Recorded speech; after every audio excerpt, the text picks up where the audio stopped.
Okay, so today I have the pleasure of talking with Craig Shim from 𝗹𝗶𝗃𝗵 Intercultural Specialists, and Craig is also the co-founder of Project Global Citizen. Craig, it's an absolute pleasure to speak with you today. Could you just start by telling us a bit about yourself, please?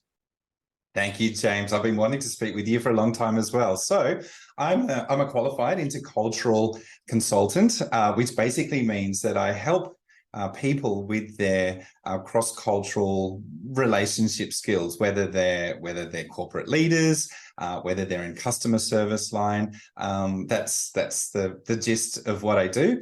So for 𝗹𝗶𝗃𝗵 Intercultural Specialists, which is Australian-based, and that's where I now live, down here in Australia. So I provide those services to government agencies, to corporate clients, and then we've also got the other organization, which is called Project Global Citizen, and that is really a global movement for students, and it's all about cultural competency and global citizenship. It seems to me that this area of intercultural competence is one that's taken off quite a lot in the last few years. A lot more global companies, and I tend to work with global multinational corporations. They're finding that their leaders have to be able to work effectively and communicate effectively with people from any cultural background. And if you can't do that, then it is a bit of a liability. So when it comes to cultural competence, it is very much a professional skill or a professional competence that is a requirement for a lot of global organizations now. So is it fair to say then that one of the main drives towards training people in this area is that it's not just a nice thing to do or the right thing to do, but actually it does have a direct impact on the bottom line? Cultural competence can lead to, I'm saying, better teamwork, greater profit. That is absolutely correct. I'll give you an example, James. So I work with a client, a big company, you'd recognize the name. So they're based out of America. They will bring in a consultant like myself who will help them understand some of those nuances that differentiate the way people communicate, build trust, negotiate in Australia compared with how it's done in America. And you wouldn't think that there are big differences, seeing that we are both English-speaking countries, but there are most definitely some significant differences there that ultimately, as you said, will impact the bottom line. It's interesting you mentioned that you wouldn't think that America and Australia could be so different in their cultural approach, and particularly as we speak the same language. Do you think there is a link between cultural competence and communicative competence? It is really difficult to separate the two. When we talk about from a cross-cultural communication perspective, when we talk about some of those subtle differences, or perhaps not very subtle differences in the way that you want to be able to communicate clearly with your colleague, for example, or your client or your customer, then you absolutely need to understand some of the cultural differences as well. So when it comes to cultural differences and language, they absolutely go hand in hand. And yeah, the example that I will share is the concept of mateship, so being mates with people, and equality. So all three countries, again, there's always a scale. So we're all kind of up towards the equality end of the spectrum, as opposed to the other end of the spectrum, which is more about hierarchy and status. But yeah, so we're all kind of closer to that end. But Australia is much further at the end of equality, which means that it's all about relativity, relative to the States and to the UK, we don't respect hierarchy. We don't pay lip service to hierarchy, and we don't, and we do have this really strong driving motivator of treating people as mates. So there's a fantastic promotional poster that was, or a campaign that was done by Tourism Australia a few years ago. And on this poster that I'm thinking of, it says that in Australia, a stranger is a mate you haven't yet met. And that's a really, really clever metaphor for understanding the mindset of Australians. We expect to treat everyone equally and the same, and speak with them from a language perspective with the same type of language that we would speak with a mate. And here's where it gets really difficult in the work that I do, dealing with corporates, with corporate leaders from the UK and from the US. Yes, we all speak English, but from the UK and from the US, they often get surprised at the level of informal language that Australians use in the workplace. So this includes swearing. This includes using nicknames to refer to anybody. So regardless whether you're someone at kind of a more of a junior level, senior level, or a very, very senior level. Even the way that we refer to our Prime Minister, we use nicknames, and everyone knows the Prime Minister, the last number of Prime Ministers, probably more easily by their nickname than by their formal name. And that's a really tangible example of how, yes, we have the same language, but from a cultural perspective, there are some cultural priorities that impact how we use that language, and therefore how we relate to each other in different countries. You've reminded me of something I read a while back, and I can't remember the reference now, but it was looking at the differences and similarities between English-speaking cultures of different ages. And the proposition was that newer cultures tend to be less hierarchical and much more informal. And I think, and please correct me if I'm wrong with this one, because you'll know far more about it than me, but I think newer cultures in this context included Australia and the United States. As you say, there are still differences between those cultures themselves. And so in those cultures, it's very, very common to try and build rapport by giving a lot of compliments, quickly inviting somebody round to your house for dinner, or do you want to go for a drink after work tonight, almost as soon as you meet them. Whereas in the UK, according to this train of thought, this research, that's a little bit intrusive. So if you were to meet me for the first time and say, "Hey, James, I love the top you're wearing and your glasses look great." As a British person, I'm thinking, well, that's nice, but step back a little. That's a little bit too much the first time we've met. Maybe after 3 months, you could say that, And then, of course, on top of that, it can be even more pronounced when you're dealing with other cultures that don't share the same language. Are there examples where informality and formality can go really badly wrong if you don't understand the protocol? I'm originally from Australia. Just to give you a bit of kind of background context, James. So I'm Australian. My mother is Anglo-Australian. My father is Chinese, so originally from Singapore. So I come from a mixed background. I went over to Singapore and to do work experience. After that, I ended up moving there on my own. And yeah, I planned to do that for about 2 years, and in total I've spent about 15 years in living in Asia. So about half of my professional life.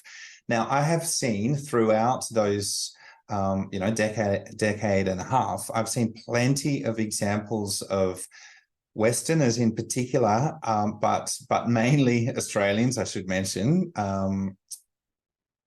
really making some significant mistakes in Asia and having walked away without having any realization of what on earth it was going on. Now, you might think you've probably heard plenty of stories about, oh, when you're in Asia, this is how to give a business card. This is how you to use your chopsticks or whatever the case is, and they say, oh, these things can make or break a deal. Now, I can say with 100% assurance, that's not actually quite true.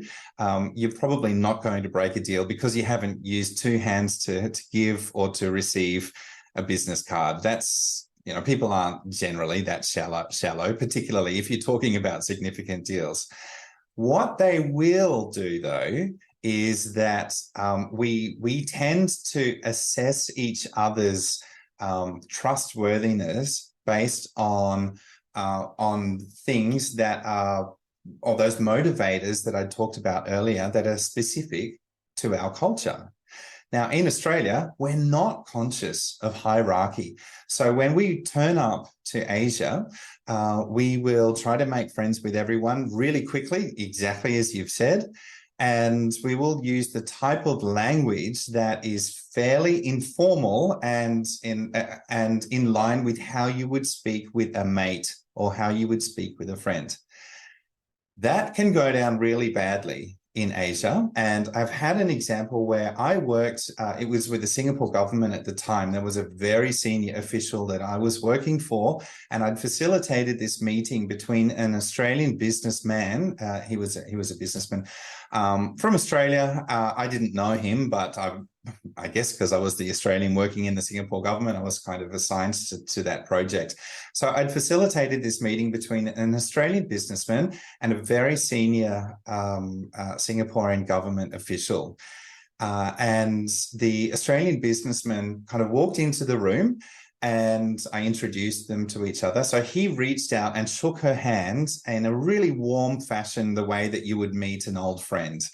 Then, he kind of didn't notice the fact that she pulled back a little bit and was obviously trying to keep her distance, exactly what you said earlier, but he didn't see that. We become blind to these things when we're under the pressure of trying to make a good impression, or we're just completely in our own zone and used to doing used to treating people the same way that has worked for us in the past back at home. So that was the first thing. So he had this really warm handshake, and then she presented her business cards to him. So he took it with one hand, with his left hand, and put it straight in his pocket because he knew exactly who she was. And he took out of his hand a business card and kind of slid it across the table. Now, that wasn't out of disrespect. That was because he was paying more attention to making small talk with her. So he kind of leaned in and he was, complimenting. I can't remember exactly what he said, but it was small talk, the kind of small talk you would make with a friend. He was trying to build a really close and personal rapport, and it was backfiring spectacularly. Now, he ended up walking out of that room and thinking that he'd done a really good job, and thinking that he had this deal with the Singapore government, which I knew pretty quickly before he walked out of that room, he was never going to get that. And that's an example of that informality that Australians tend to have, that we're not necessarily aware of our level of informality in relation to other cultures, how they're a lot more hierarchical. And even if we are aware of it, we don't necessarily think about how important it is and for how long to keep up that level of hierarchy before you have that more familial or familiar type of tone with someone. Interesting. And I guess that is the kind of thing where somebody desperately needs a consultant like you. Because if he'd only taken on board some training before that meeting and adapted his approach, understood the levels of formality required, changed his use of language and body language, he could have walked away with that deal from the Singapore government. That was the intent. That was the intent of all parties. Yes. Yeah. So it's a good example there, not just of how things can go wrong, and quite dramatically unbeknown to this Australian businessman, but why training is so important and can reap financial rewards. Yeah, look, to be honest, at the end of the day, the majority of clients that I work with, I'd like to think that they work with me or they engage me because I'm a wonderful guy and I give them lots of lots of tips. But of course, I realize that's probably not the reason, and it does come down to either you are commercially successful in when you're working with people from different cultures, or you're not. And I think pretty much any company in the world that does work internationally, they've got international teams, for example, or international customers. Any company can share you internally plenty of stories where they've tried to roll out projects or transnational projects where the different parties were just not able to communicate with each other, or they just weren't on the same page. I was thinking about when you were saying about your own life experience and living and working in Singapore. My interest in particular with cross-cultural competence is language and the use of language. When you went to Singapore, did you notice a difference in the way that people use English? Absolutely. That was a bit of a culture shock for me. Obviously, there's their own. Singapore has its own kind of dialect in if you can call it that. So they call it Singlish. But in the workplace, you've got everything from Singlish to very British English, like people who have much better levels of English than what I have.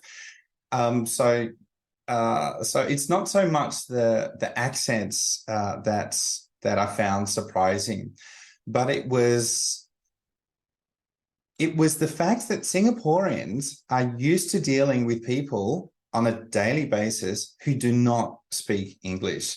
And so I found that the choice of words in everyday conversations tends to be a lot more straightforward and a lot more simple, not basic English, but I would refer to it now, I guess, as global English. They would be really mindful not to use words or phrases that I would have taken for granted, having grown up in Australia. So there was a lot of terminology that I would say in Australia, even something as simple as "I'll see you later." At the end of the day, I'd say, we're all leaving from work, and I'd say, "See you later." I didn't realize, I had no idea that that's not a global phrase. And so people were being, would look at me strangely and kind of wonder, is he expecting us to come out with him again later tonight for a social event or something?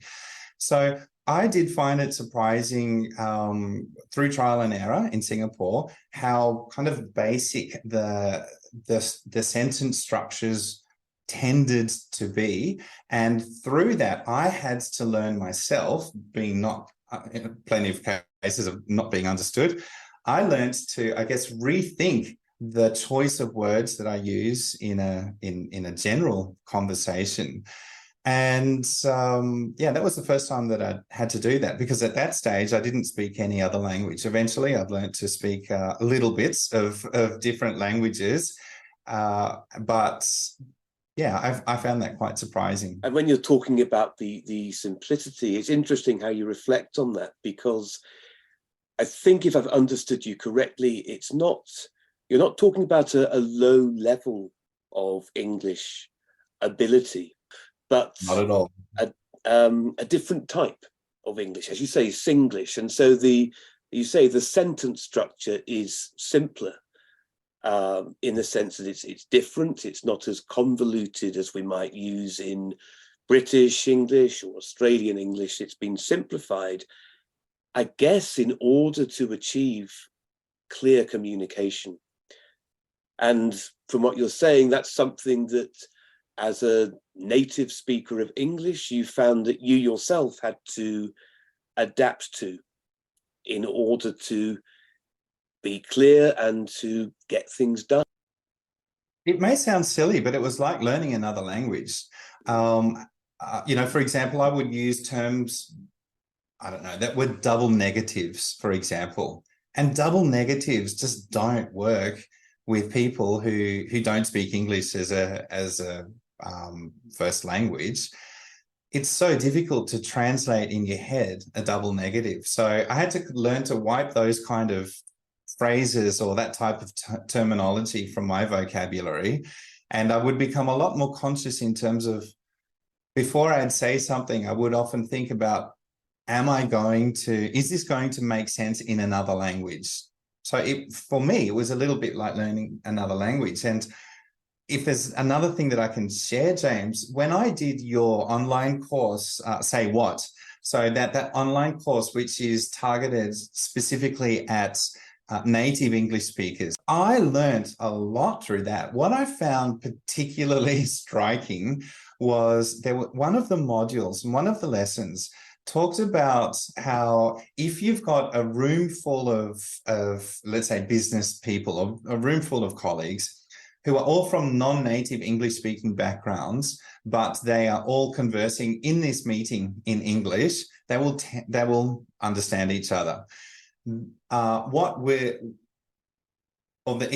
scenario that really kind of jumped out at me is that in that scenario, you had an English person, so a native English speaking English person, walk into the room, start speaking, and it was only from that point on that things got really confusing because other people didn't understand what they were saying, what the English person was saying, and vice versa. So when I looked at that, when I watched that video, I thought, wow, that is so true. I have personally experienced that, where I have been in a meeting where I'm the only native English speaker, and I've kept silent for the first part of the meeting, and I've seen them all conversing in English very fluently, no problem at all. And it's only when I started to speak, or when, there's someone else who entered the room or started speaking up who's from a native English speaking background, that's when, if we're not aware of the phrases that we use, whether they are going to be universally understood, that's when things get really, really confusing. So I loved that lesson in particular. That course was such an eye-opener for me. But I think a lot of that is because I could relate to it, having lived and worked in countries where I didn't speak the language, and it impacts on your confidence. But that lesson in particular, I thought, wow, I've seen that, and I'm probably a culprit of doing that as well. Thank you. Yes, and Say What is based on a lot of research and people's experiences about trying to communicate in English across cultures. And I think you're quite right in what you say. The examples that are used in that training, where non-native speakers can communicate perfectly well in English with each other. So you can have a Japanese person, a Korean person, a French person, a German person. They're all talking in English as their second language, and it works. And then the native speaker goes into the room and starts speaking their own language, in inverted commas, and no one can understand them. And I think the reason, which you touched upon when you were talking about your experiences in Singapore, is that you need to learn to adapt language to be understood. And of course, many native English speakers, unlike you, are completely monolingual and have no experience of what it's like to learn a language or speak another language. Whereas almost by definition, the vast majority of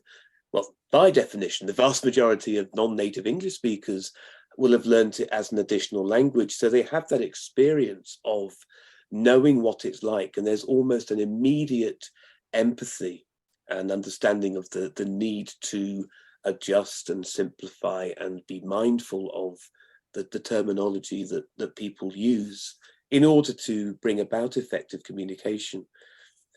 What was it like for you, Craig, learning another language? How did you do it? Did you pick it up? Did you go to class? Did you study online? So this was before the online days. To be honest, the first language that I that I consciously tried to learn was Malay. So in Singapore, Malay is one of the languages, and I used to I used to read these signs that were on the train system. So the MRT, it's called in Singapore. And on the door, it says, "Jangan berdiri dekat pintu," which is do not stand near the door. And then I started to see some of these words appear on, for example, on hoarding, or, you know, when you've got construction sites and you've got the hoarding, or those, what do you call it? Yeah, planks of wood around the site, and there were words like "jangan dekat." So I kind of got a sense of just a few basic words. Funny thing is that I used to rattle this off at work and pretend that I could speak Malay. Now, in some of the circles that I was mixing with at the time, it turns out someone actually seriously thought that I could speak Malay, and they were in the theatre world, and then in television world. At that particular time, they were starting a new TV channel, the first English-speaking channel, and they were looking for actors who were bilingual. And so someone, for whatever reason, thought that I could speak Malay simply because I could say, "Do not stand near the door." And then for whatever reason, I ended up doing a number of TV shows in Malay. So obviously, I had to very quickly learn the scripts at least. And so I would sit down with friends who would read through it with me. I do a read through with them, and they would correct me on the pronunciation. So literally, first step to learning a language for me was just parroting. Like, I would just read, and I had no idea what the actual words meant. It was just memorizing scripts. So that's how it originally started. And, you know, eventually I've kind of got a little bit more immersed in the culture. I then moved to Indonesia. So Indonesian language, Bahasa Indonesia, quite similar to Malay. And you know, living and working in a place where that is the predominant language obviously helps a lot as well. But yeah, true story. I first started to learn a language through a not very conventional way, reading the signs on the doors of a train. Craig, that's fantastic. I think you're the first person I've ever met who ended up learning another language because they were accidentally becoming a TV star. I've never heard of that before. But yeah. Craig, this has been a really interesting conversation we're having today, and I'm sorry we haven't got more time to continue. Is there anything you'd like to reflect on just as we're finishing up and ending this podcast? I have a very recent story to share with you, James. So before the podcast, we were discussing about how I do training with flight attendants for international airlines. So quite recently, I was at the campus, and we had this session, which is all about cross-cultural customer service for flight attendants.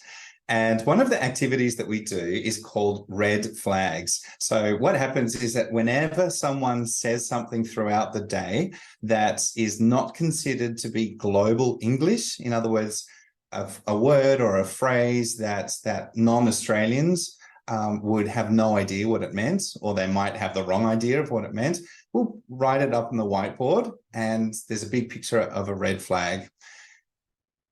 The conversation about the lunchtime mark, I think it was, turns to something pretty funny. But the term that someone shared was going to hell in a handbasket. So basically, everything's gone to hell in a handbasket. Now, I have not heard this term for a number of years. So I said, this is a great one to add to our list of red flags. So I turned around and I wrote it in big letters on the whiteboard, go to hell in a handbasket. So what happened at the end of the session, there was a quick turnaround for the room. So as the trainer, I say, thank you very much. I'm out of here. The next trainer is about to come in. And as an airline, the way that the room is physically set up, everything is beautiful, it's clean. So as a trainer, it means that in my quick 5-minute rush to get out. I need to rub everything off the whiteboard and clean up the room. I realized I'd written "Go to hell in a handbasket" in permanent pen on a whiteboard in this airline training facility, which was obviously an unpleasant surprise for the next trainer who would have come in if I hadn't managed to find some liquid, some cleaner. Anyway, I thought that's a nice little or a funny little language-related story to leave you with. That's absolutely perfect, Craig. Thank you so much. I won't tell you to go to hell in a handbasket. Instead, I would just say thank you so much for joining me. It's been a really interesting conversation.